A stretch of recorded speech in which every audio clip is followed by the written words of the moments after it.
మా అమ్మ నాన్న వెళ్ళేటప్పుడు మాకు ఒక మంచి లైఫ్ ఇచ్చి వెళ్ళారు. అంతకన్నా ముందు వాళ్ళు ఏం చెప్పారంటే, అయ్యా మమ్మల్ని వదిలిపెట్టి ఎటు వెళ్ళకు, మమ్మల్ని చూసేవాళ్ళు ఎవరు లేరు, మరి మీరు బయటకు వెళ్తే మమ్మల్ని ఎవరు చూస్తారు అనేసరికి, సరే ఏది ఉన్నా లేకపోయినా సరే అని తల్లిదండ్రులు కాచుకొని ఇంటికాడే ఉందా.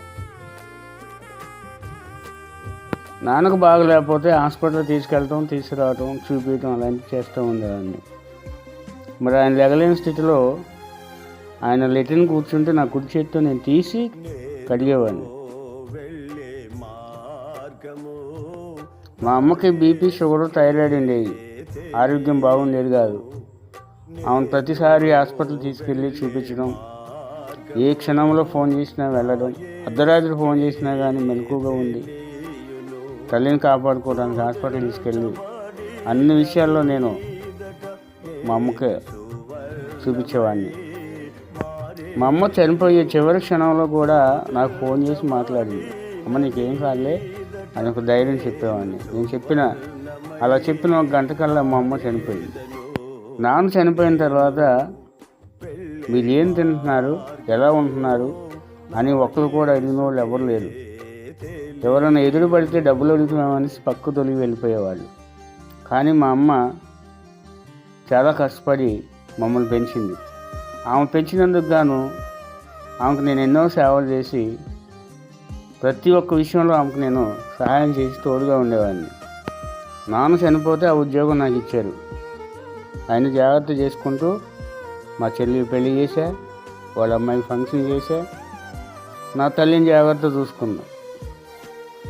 నేను బండి మీద దాదాపుగా 2-3 సార్లు కింద పడటం జరిగింది. మరొకసారి యాక్సిడెంట్ అయినప్పుడు దవడలో పళ్ళు ఎరగటం జరిగింది. మరి దానికి హాస్పిటల్కి వెళ్ళడానికి కూడా మరి నేను చేసే జాబ్లో నాకు హెల్త్ కార్డు ఉంది. ఆ హెల్త్ కార్డు ఉపయోగించుకొని మిగిలిన అమౌంట్కి లోన్ పెట్టుకొని నాకు నేను ఆపరేషన్ చేయించుకున్నా.